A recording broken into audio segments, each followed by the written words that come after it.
So if you go back to 2017, about 2% of electricity in the US was used by data centers. That already doubled by 2021, 2022, because as they were ramping up. 1, 2, 3, 4. Hey there.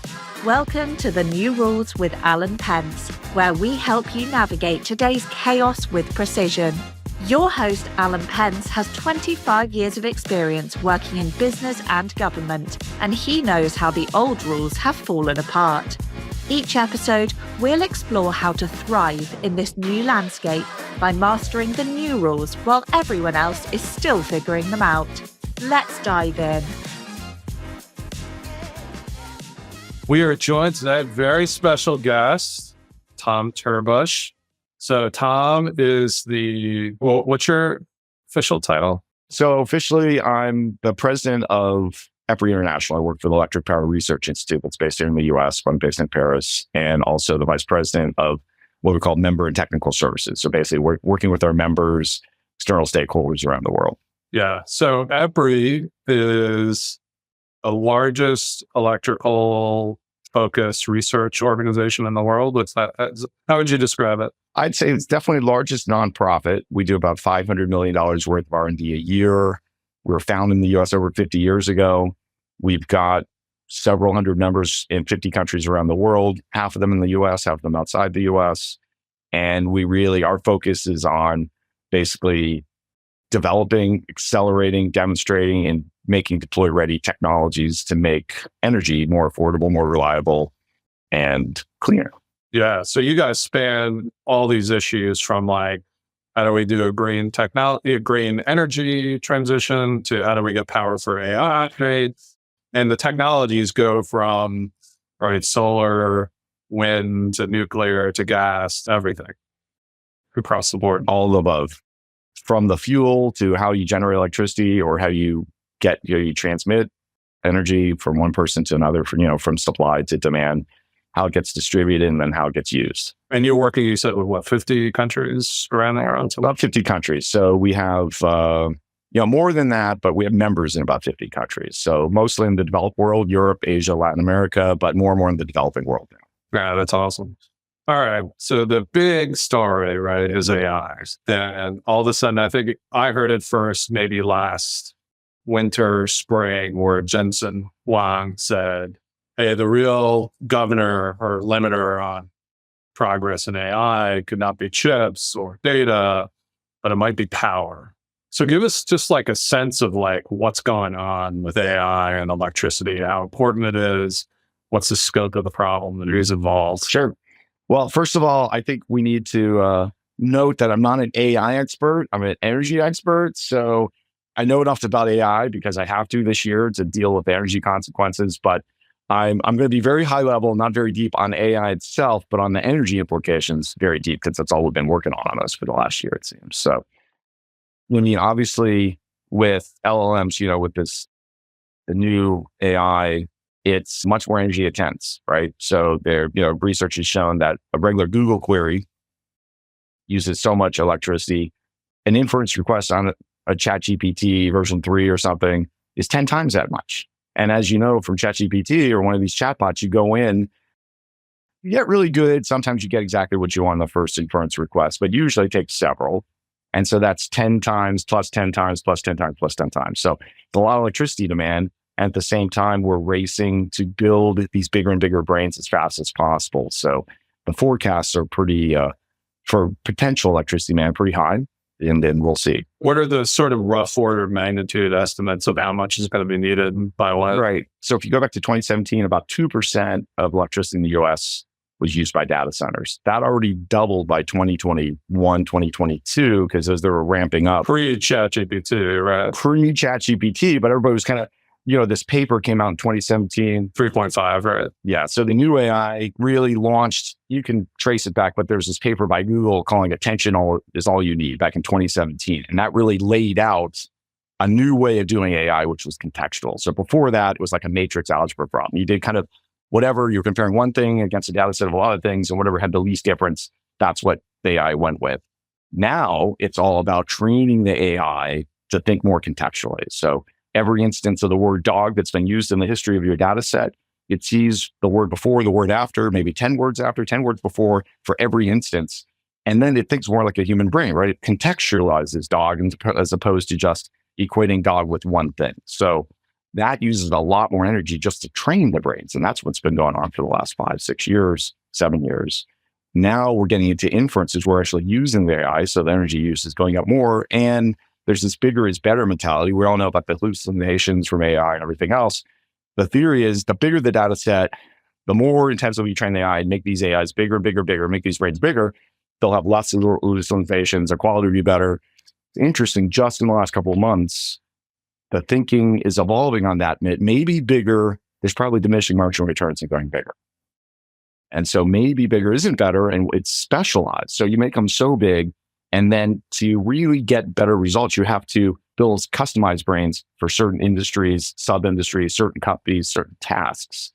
And whether that's going to have more energy use requirements or not, it's hard to say. So instead of a bunch of big models, which you customize, you might have several big models that aren't as big as we thought they were going to be, but you're going to have tens of thousands, hundreds of thousands of customizations, little brains that are attached to the big. I don't know exactly how it works, but it might be less energy use, might be a lot more energy use. We don't know. It's early. But we've also seen this reasoning model shift too, right? Where when you said, hey, it's 10 times more to query ChatGPT 4.0, right, versus Google search on the 10 blue legs.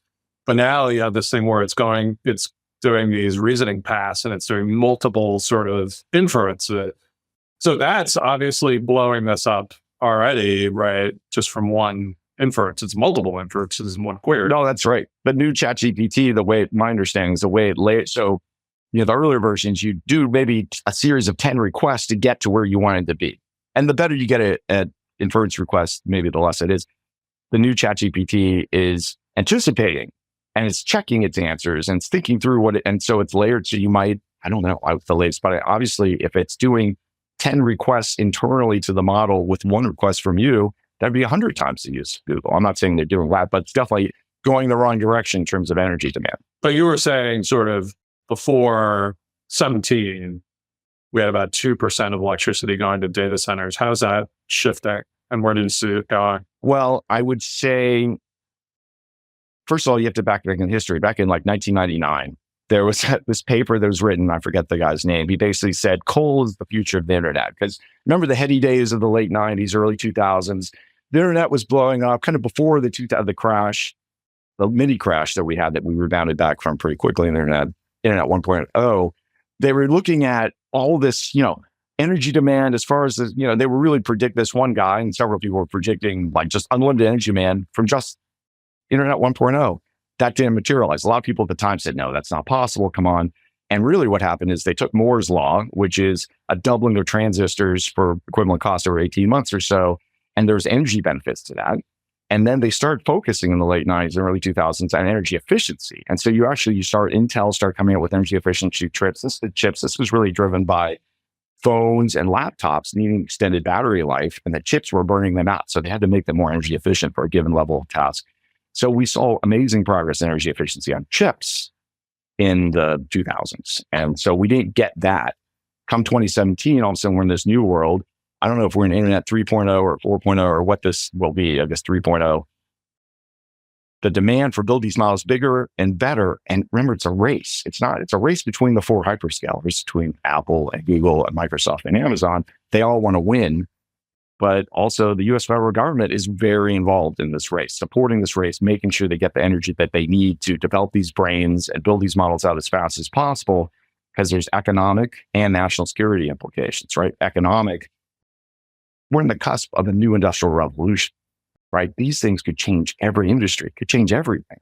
And the industries that win that are going to be in a good position economically. So it's important for the United States government, but also the military national security implications, right? And I play neutral. I'm not trying to talk about which countries we're trying to beat in that, but obviously it's important, I think, for AI, for us to be on the cutting edge of AI for all sorts of reasons, including military. So federal government's very involved. But you see someone like Goldman, I think they came out and said they see data centers driving up to 20% of electricity supply, or requiring 20% of electricity supply by 2030 something, maybe 2030. But you're saying that we don't really know because we've seen in other instances where we were able to get more efficient and drive different kinds of models we were talking about. So we can't really 100% forecast what the... I think we're pretty sure the worst case predictions, like 20% electricity use in the US for electricity by 2030. I can tell you right now, I mean, maybe I'll regret saying this, but there's no way that's going to happen by 2030. We're at 4% now. We've done analysis at EPRI. Our worst case is about 9%. So more than a doubling by 2030. That's still really scary because you got to bring a lot of new supply online to meet that.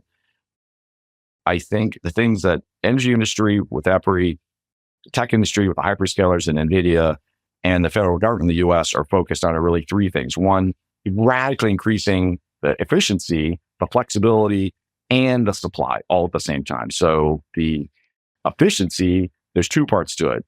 One is the chips. NVIDIA is they're very focused, right? They know it's going to be very expensive to build out all these data centers. The more efficient they can make the chips, the cheaper that you will be to use the chips, the faster everybody can build out and run the race on AI. The second part is what we call sort of algorithmic efficiency. As you're building the brains, and also as you're doing the inference requests, can you figure out a way faster or more energy efficient ways to do those algorithms? So maybe there's faster ways to teach your brains. Maybe you separate into smaller brains and you can put them in different parts of the world. And also sometimes they can move them from one place to another, like the calculations. Maybe there's other ways they can handle inference requests. So instead of going the direction ChatGPT was going, where they're layering the inference requests to make them even more energy intensive, maybe there's shortcuts, and maybe we'll figure it out. There'll be a large economic incentive to figuring that out, right? Because it's a lot of money to burn through all this energy. Yeah.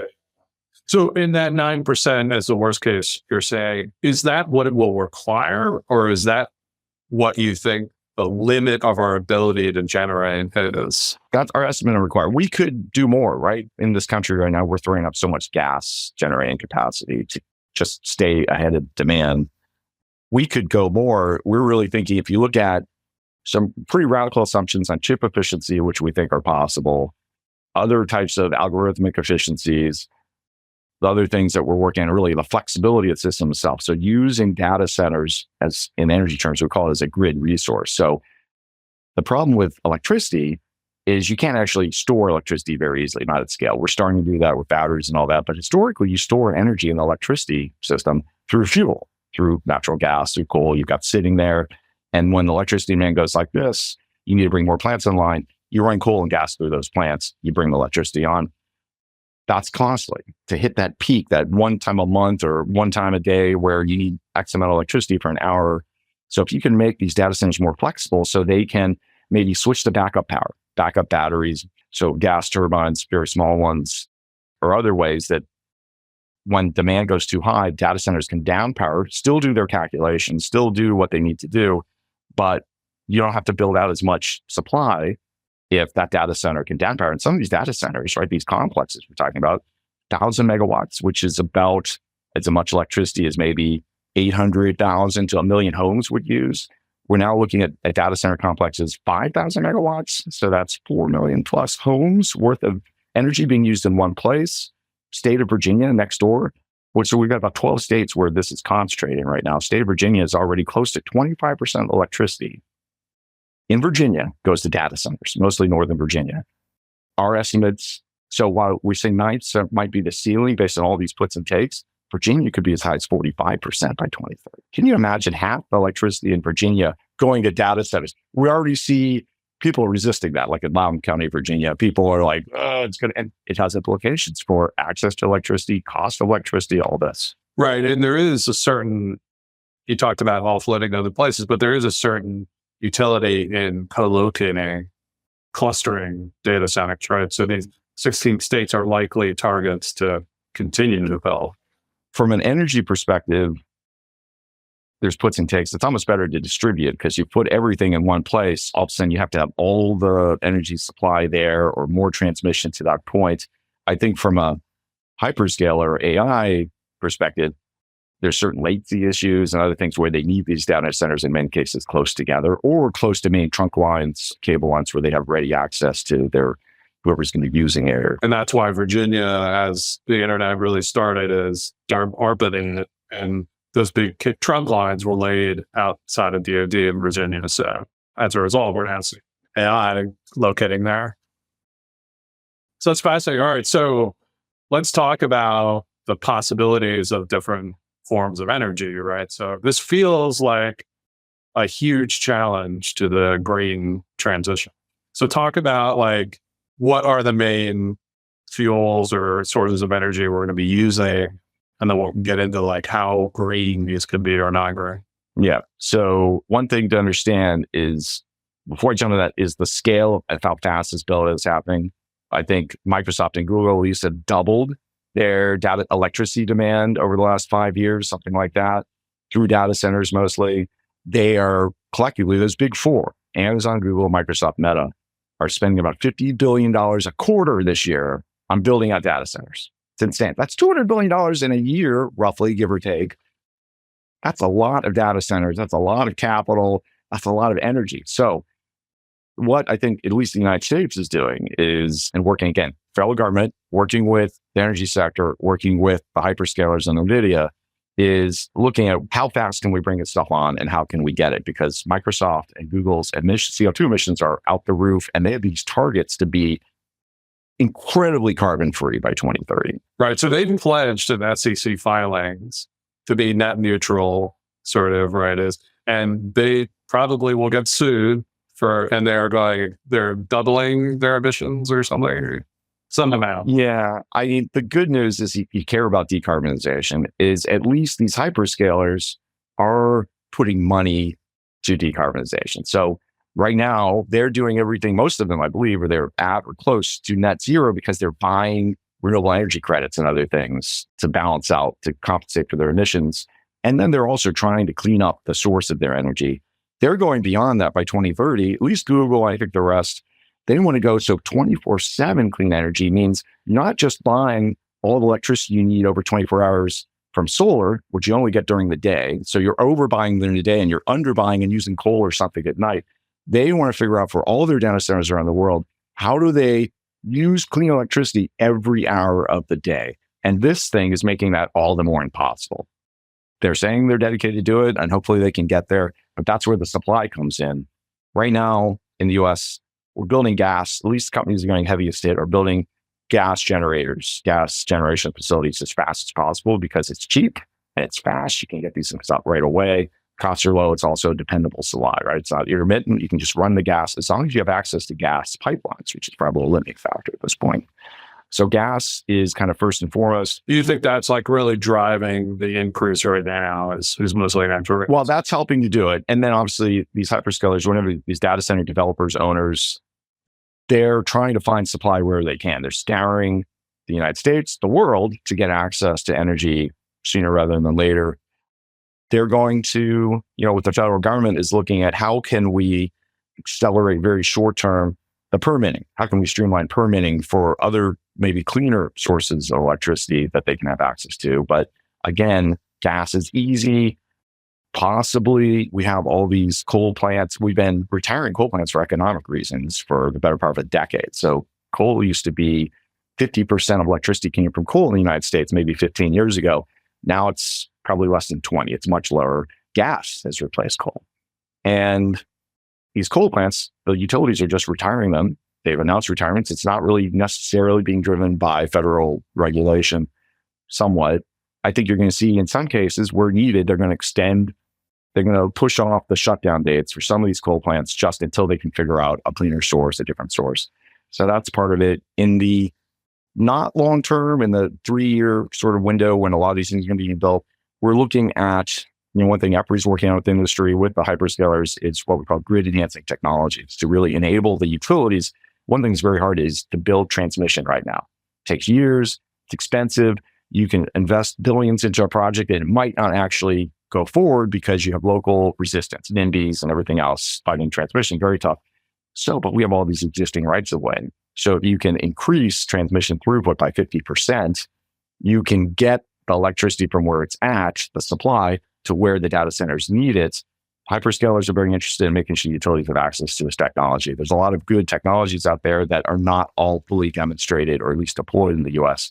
So working that, that's the medium term obviously finding more cleaner sources. Longer term, you're seeing the utilities plus the hyperscalers being very interested in nuclear, small modular reactors, geothermal, deep geothermal that could be very, very reliable and pretty big size. Long duration energy storage to kind of soak up intermittent renewables. So these are very big things that can kind of ride through the night, not the 4 hours that you see from batteries. And even carbon capture and utilization from gas and coal. We can build gas easy. These hyperscalers have commitments on carbon.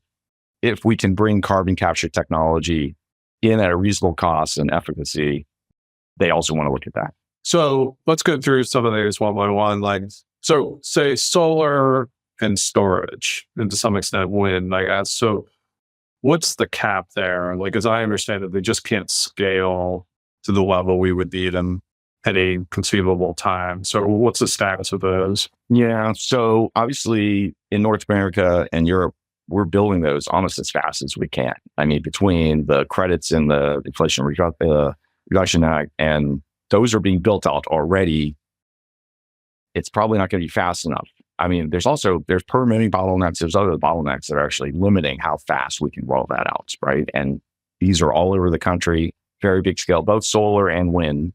There's a limit to how fast we can roll these out, no matter how much money and alignment we have on these things. Well, and we're thinking about withdrawing, politically, they're thinking about cutting some of these incentives, right? But is it conceivable, so it's just like a matter of time that it would take to build out, or is it the intermittency and where you said like the battery solution now is 4 hours? And so like, what are the other limitations beyond just speed of build out? Well, speed of build out's big. Also, the scale is really big. I think they can't get to that scale. Plus, like you said, to ride through the night, you need some way to store that electricity. You have to oversize your solar farms to soak up as much electricity of the day. Then you have to stuff in a lot of batteries to ride through the night. The prices are getting really good on that, but it's not going to be enough.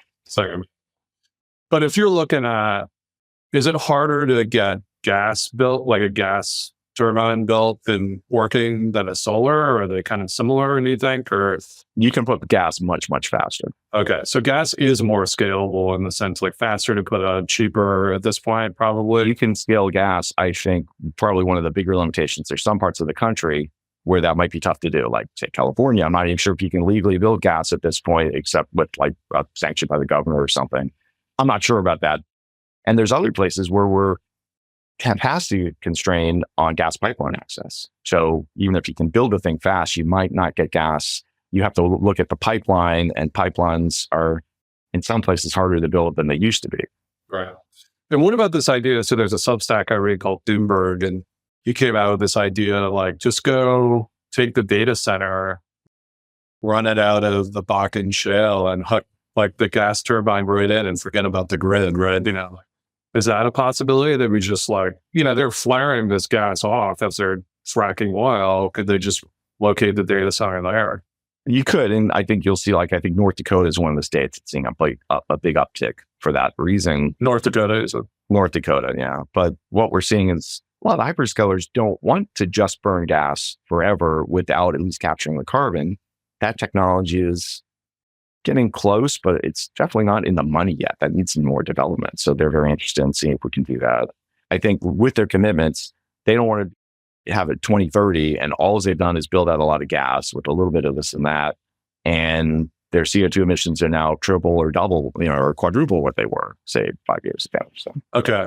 And I assume also like you have latency issues from North Dakota. You're not at the trunk line in Virginia, right? So it'll work maybe that works in Texas for Dallas and Houston, but doesn't work.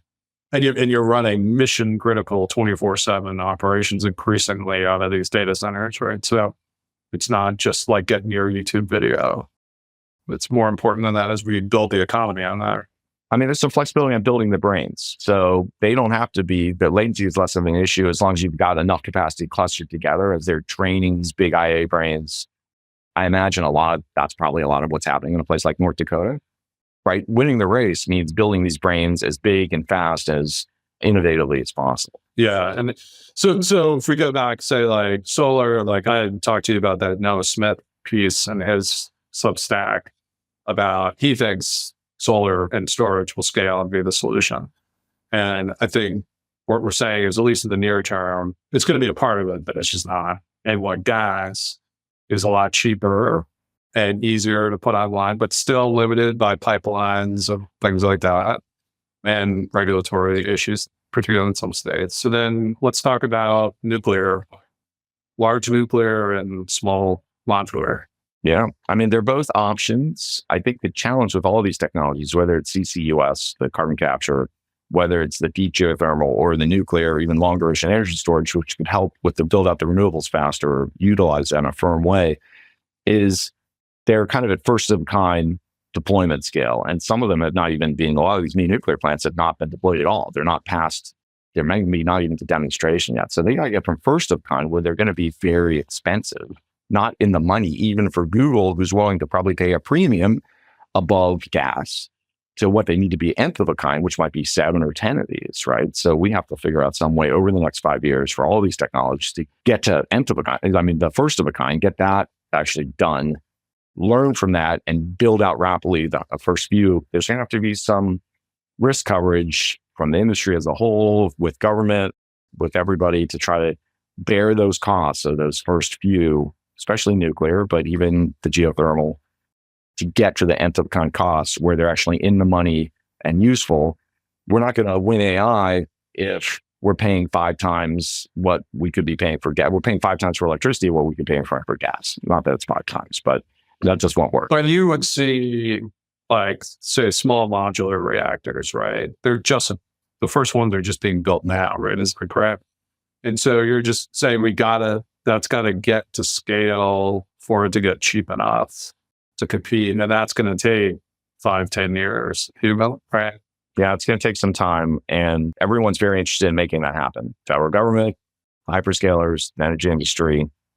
We have to push that. We have to find ways to push that faster, because that is a potential solution. It's clean, firm power. It helps everybody meet their climate commitments. And it's something that can run for a long time, and it's reliable.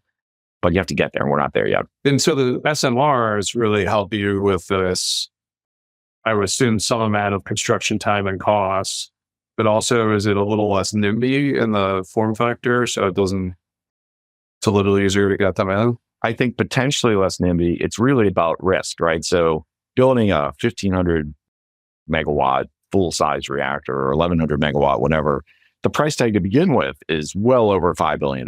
Could be, I don't know, nowadays maybe $8 billion, something. So if the construction, time is money. If you can't get that thing constructed in 4 years, if it takes 6 or 7 or 8 years, like we're seeing in Europe and North America right now, your costs double. So instead of $8 billion, the company now is paying $16 billion for a reactor. Very few people have the balance sheet to survive that sort of risk and situation. So the nice thing about SMRs is they're smaller. It's a $2 billion reactor. If you can control the cost overruns, even if it takes longer for the first ones to be built, maybe your risk is measured in the low billions as opposed to the high the 10 billion or something like this. That's more manageable. And what's the production? So generally around 300 megawatts. So about a third to a fourth the size of a full-scale reactor. And then there's even smaller types, micro reactors that, again, given what a lot of people need, those will be more niche. Okay. And so the idea is you could stamp out these small modular reactors everywhere, right? Right. You could build a lot of this in factory, forgings. Some of the supply chain choke points have to do with the size of these things. And so if you can make them smaller scale and you can work out your supply chain, you can probably produce them faster with fewer choke points. And we hear a lot about sort of China building a ton of nuclear, right? Even though we see their carbon emissions are double what the US is now. But so they're just more successful in getting a lot faster. Well, they've gone, for their reactors that they're building, they've gone through the first of kind all the way to nth of kind. They're, the Chinese they've figured out how to build their reactor designs. They've done plenty of them. So now they're able to do it on time, on budget, largely. We just, even if it's the same reactor design, it takes supply chain and workforce experience and managerial experience to really, and the regulatory situation to actually get to the point where you can build that thing on time, on budget. It's not easy. You do a few of them, it gets a lot easier. Like Southern Company down in Georgia built 2 new nuclear plants that are going on. One, I think maybe just one online, the other one's about to go online. Well, the second one costs 30% less than the first one. And so the thinking is, if they or whoever's involved in building those, if we can build a few more of those quickly over the next few years, we can keep driving those costs down. So all of a sudden, our large build starts looking like what China, you're basically incorporating experience and lesson learned on construction. So the first one's going to be tough.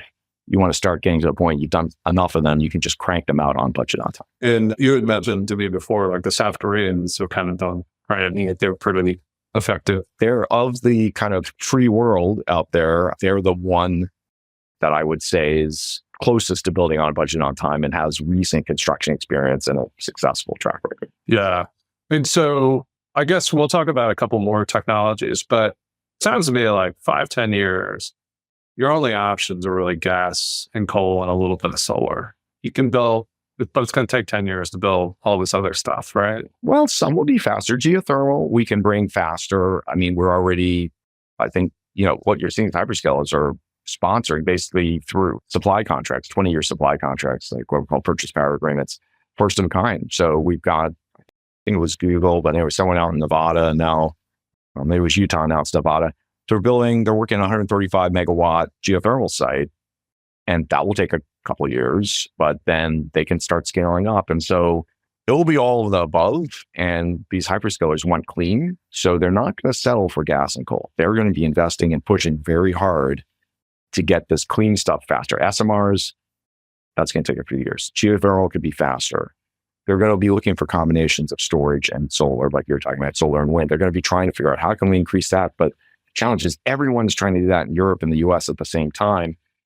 It's hard to add much more than we're already doing because it was already going to be enormous. And for geothermal, so that's something you don't hear come out a ton, right? So in the popular press, right? It comes up when you're talking about Iceland, where you got steam shooting out of the ground right in front of you. I assume it'll work in Yellowstone, but what's the status of that technology for a wider use? Okay. That's a good question. It's tricky. Obviously, a lot of people, including EPRI, were actively working on this. Center of Earth is very hot. According to my son, I haven't looked it up recently, the center of the Earth is hotter than the surface of the sun, depending on how close you get the thermometer to the sun, I guess. But the center of Earth is very hot. So if you drill deep enough, you will find the heat. For local small applications, you don't have to drill very deep. For like home geothermal and your water heater, you can do that in a lot of places. But in some places, you have to drill 10 kilometers down, maybe more. Sometimes it's close to the surface, like Iceland and other places, it's closer. Japan. But the problem is it's drilling that deep and things like corrosion. I have a feeling we're tapping a lot of oil and gas expertise on this geothermal. So oil and gas companies are moving into clean energy, and they have a lot of expertise on drilling. So geothermal is certainly one of the places you see oil and gas expertise pouring into. I'm optimistic, but we're not going to solve all the problems on drilling and corrosion the next year, but we could see big breakthroughs, especially if there's enough money and enough demand going. So you conceivably see, like, I mean, obviously the distance to whatever geothermal resource of really hot varies by the thickness of the Earth's crust, I guess, right? So you're saying that in areas where it's relatively thick, we could eventually have some technology that piped the energy out for use? Yeah. So I'm not the expert on that. I know people at EPRI who are, and they're actively working on it, but also they're trying not to overpromise. So, they're working on underpromising and over-delivering, and it's going to take a bit. It's going to take a lot of work. Yeah. That feels to me like maybe it's situational and maybe not quite at the level of like nuclear and small. It's not ready to scale. You can imagine nuclear. We know how to build nuclear plants. We know how to bring small nuclear plants. The U.S. Navy has lots of small modular, these microreactors floating all over the world. We know how to do this. There's other countries that have done that. We just have to do it. And we have to figure out how to scale it. But the potential's certainly there. It's going to take more than a couple of years. Well, I feel like we've gone through a little mini revolution here in the last couple of years since ChatGPT came online to really push nuclear back to the forefront.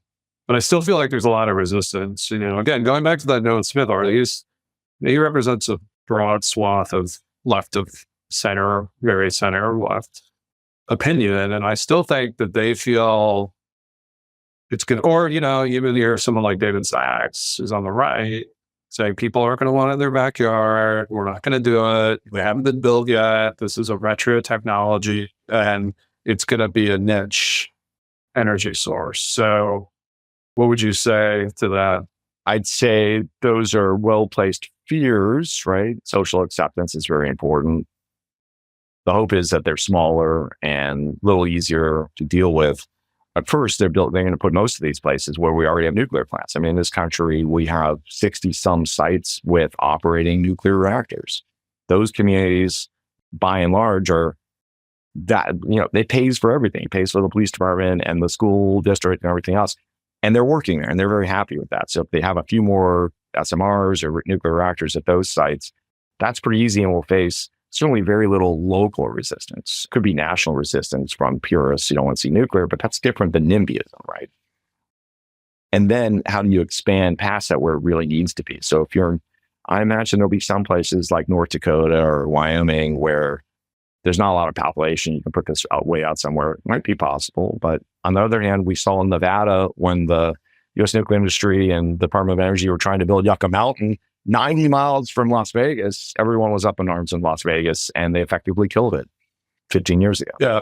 I mean, I guess and I know you guys are involved with a lot of people here, so you don't have to comment, but my take is just hearing sort of the facts and reading is like, there isn't going to be anything else that's semi-clean within, say a decade out, that's going to be able to take the place of nuclear. And like, we have to, and the only way to get good at it is to build more of it, right? Don't make it cheap. And it's amazing how quickly it changed, right? Because I don't know if you remember during the IRA legislation, one of the negotiating points from former Senator Manchin was, hey, I want this permitting reform, right? I want to build this pipeline in West Virginia. And like, I'll vote for the IRA if you give me permitting reform to build the pipeline, and then you get it for green projects, right? And they split that out of the bill, and then it never went anywhere. And that was 2021 or two. I can't remember what year that passed. And like, I think that this is going to pass like that today, even in that same Congress, because everyone realizes not only do we have this like drive to go green, which to some extent will be reversed by the Trump administration in America, but you have this major forcing function of a technology like AI that's going to be the next industrial revolution that we want to maintain the lead. So it feels like the worm has turned to a certain extent. I think that's a good way to explain it. In the end of the day, forget data centers. I mean, even before this came on the rise in the last couple of years, just meeting our climate decarbonization targets was going to be very hard, and nuclear was going to be pretty essential. We have existing nuclear provides almost 20% of electricity in the US. We need to at least preserve that as we're building out renewables and other things. But really, if you have new nuclear on the table, if you have carbon capture on the table with gas, you are going to have a much more reliable and affordable and cleaner system faster than just doing renewables. Renewables could do it. You could spend a lot of money, right? It's not about the scale. Renewables is actually very much in the money, but whenever you try to do something fast, supply chain implications, everything, it costs more. So think about how fast we're trying to build out renewables, even though project by project, the cost is good. When you look at permitting, you look at supply chain, where are you getting the panels from? How are you going to integrate workforce? You have to scale up. The faster you try to do something, the more you try to do it, the more it costs. And so you can scale renewables. You could get there. You can imagine a day 50 years from now, everything's renewables. A lot of people would say 20 years. That's going to cost money. You take all these other things off the table, and nuclear is one of the very important things on the table. All right. So let's talk about the one thing you mentioned that I kind of blew off multiple times, which is carbon capture. So I've always thought of this that, I'm not an energy expert at all. So I always thought of this as like, it was some like fever dream dreamed up by the coal industry to save their butts. And like, it basically doesn't work. It costs too much. So educate us on where that technology is. Well, again, I'm not an expert in carbon capture per se, but I can say this: nuclear is probably farther, in my estimation, it's farther along than carbon capture. We've spent a lot of time and effort on carbon capture. The technologies exist. They're pretty good, but you have to figure out how to do it at the appropriate cost. And then one challenge that we've had that we seem to be coming up with good ideas to deal with is what do you do with the CO2 when you get it? Where do you put it?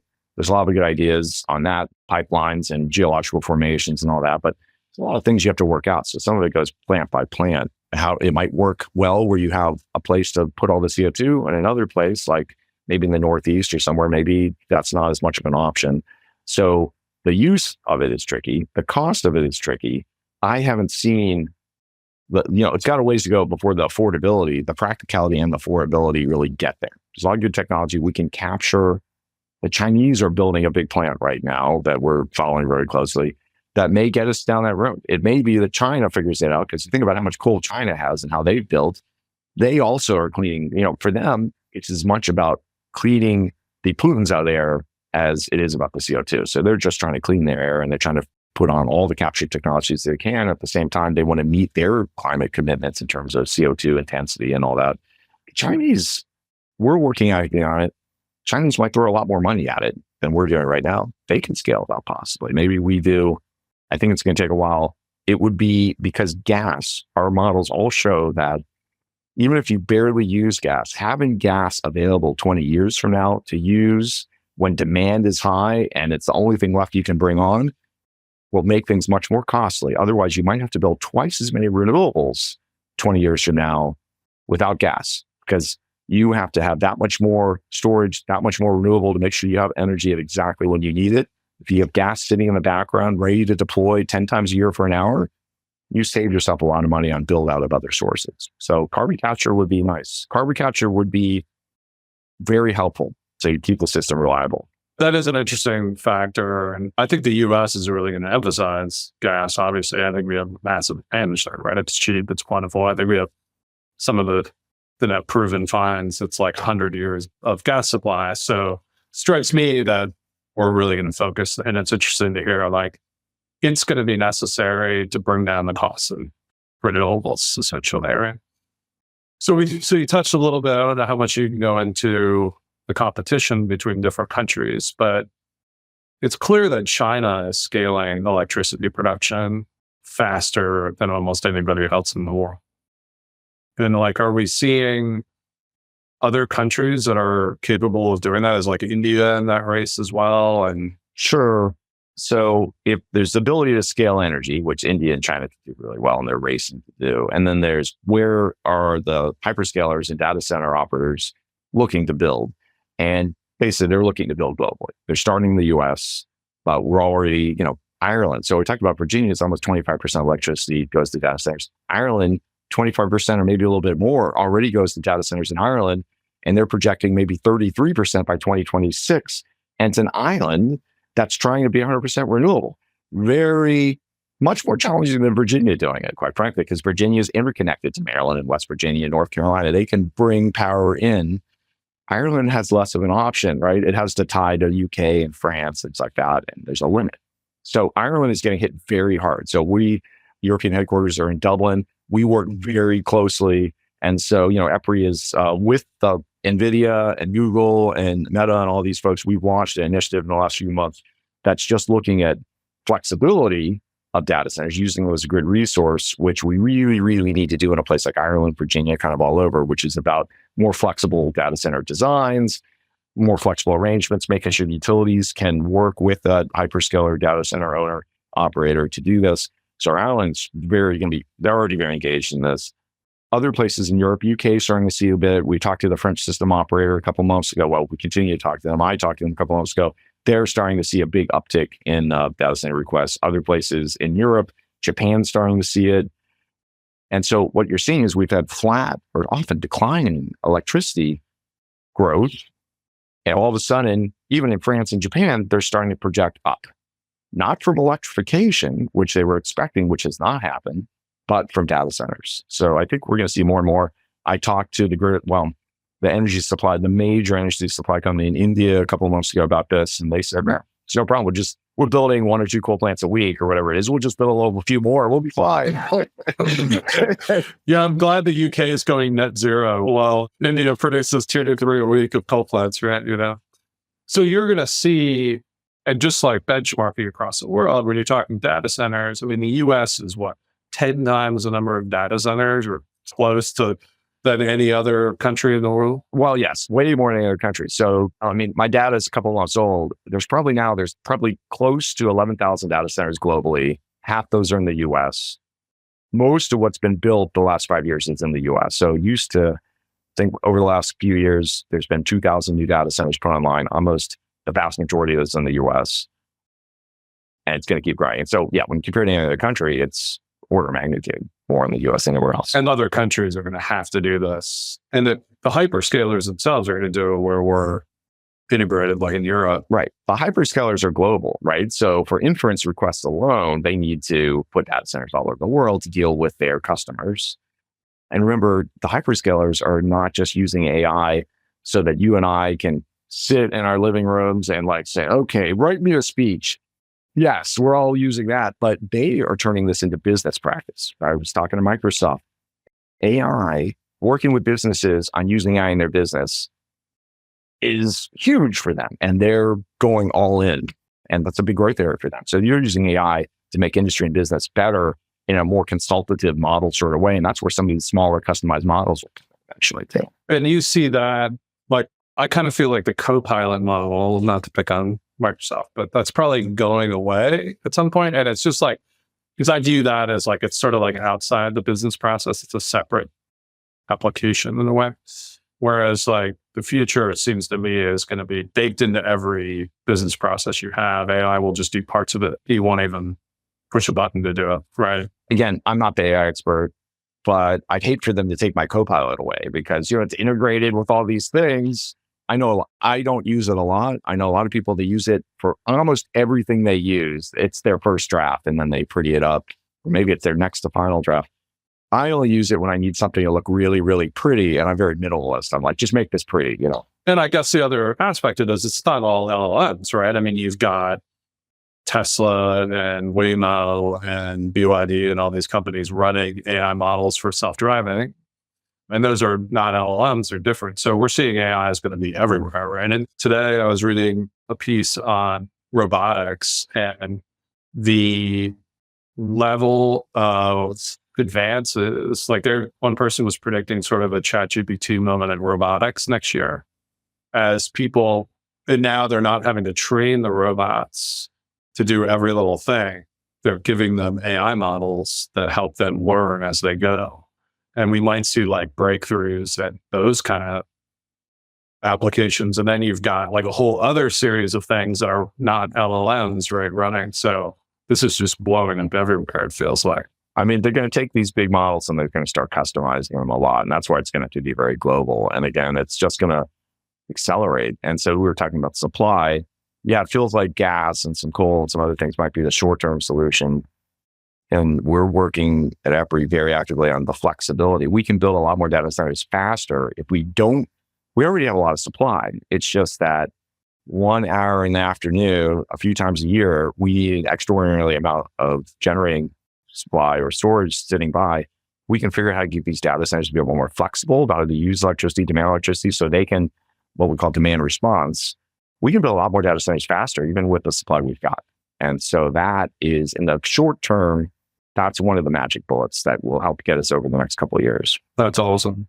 Well, Tom, this has been incredible. I feel like I learned more about electricity in 50 minutes than I learned in my entire lifetime. So it's awesome. All right. Well, I'm sorry I was your teacher, but I did the best I could.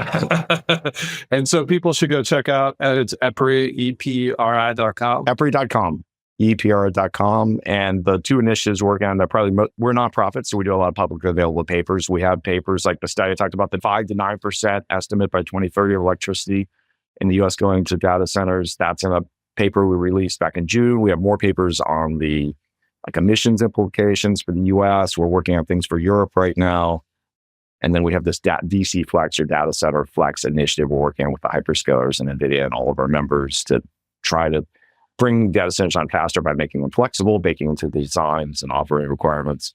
And then this kind of what we call grid enhancing technologies initiative, which could help us in the very next few years wield a lot more power to a given location without building more transmission lines, just making the transmission lines more efficient, higher throughput. So there's a lot there, and a lot of it's public. You can just read through it and knock yourself out. Awesome. Well, that's fantastic. Appreciate it. And we'll talk to you soon.